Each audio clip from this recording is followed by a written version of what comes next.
বুঝতে শেখো, নিজেরে ছোট মনে করো না। 16 বছরের একটা বাচ্চা ছেলে, তুমি ছোট না ভাইয়া। 14 বছর ছোট না, 18 বছর ছোট না, তুমি পূর্ণ যুবক। যেদিন থেকে যার গোসল ফরজ হয়, বীর্যপাত হয়, সেদিন থেকেই সে যুবক। সেদিন থেকে প্রতি সেকেন্ড হিসাব, সেদিন থেকে সেকেন্ড হিসাব, প্রতি বিন্দু হিসাব, প্রতি নিঃশ্বাসের হিসাব দিতে হবে। অতএব খামখেয়ালি করে মনে করুন আমি এখনো বাচ্চা মানুষ, আমি তো এখনো চাকরি করি না, আমি তো এখনো বিয়েই করি নাই, আমি তো এখনো একেবারেই অল্প বয়সী। না ভাইয়া, তুমি পূর্ণ বয়সী, তুমি পূর্ণ বয়সী। অতএব তুমি নষ্ট হইও না। কেউ যদি কারো দিকে নজর নাও রাখে, নিজের ভালো, নিজের কল্যাণ, নিজের দিকে নিজেকেই কমপক্ষে নজর রাখতে হয়।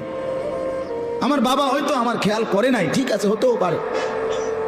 কারো বাবাও তো মাদকাসক্ত হইতে পারে, কারো বাবাও তো চরিত্রহীন হইতে পারে, কারো মাও তো অসৎ হইতে পারে। কিন্তু তারপরে কি এই জন্য নিজেকে নষ্ট করে দেওয়া, নিজেকে বরবাদ করে দেওয়া? এই জন্য আমি অনুরোধ করলাম, আমাদের কথা এতটুকুই, প্রত্যেককেই এটা মনে রাখতে হবে। আমরা হাসলেও মরে যাব, কাঁদলেও মরে যাব, আমরা সুখেও মরে যাব, দুঃখেও মরে যাব। রাজপ্রাসাদের ওই অট্টালিকাতে যে থাকে সেও একদিন মরে যাবে, জীর্ণ কুঠিরে যে থাকে সেও একদিন মরে যাবে। অতএব আমাদের যেরকম মৃত্যু হচ্ছে, এই গোটা সৃষ্টি জগতের একদিন মৃত্যু হবে। এটাকেই বলা হয় কিয়ামত। আর এই কিয়ামতের একাধিক নাম আছে কোরআনে। এর মধ্যে একটা নাম হলো আল কারিয়া।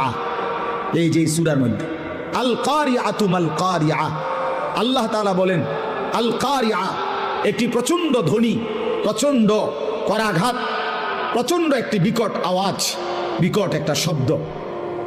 এইটাকে আল্লাহ তাআলা বলছেন মাল কারিয়া। সেই বিকট শব্দটা কি? ওমা আদরাকা মাল কারিয়া, নবী আপনি জানেন সেই বিকট শব্দটা কি, কেমন হবে? অর্থাৎ এই বিকট শব্দ বলতে আল্লাহ তাআলা কিয়ামতকে বুঝাইছেন। ইসরাফিলের ফু দিলে জমিনের মধ্যে যেটা শুরু হবে।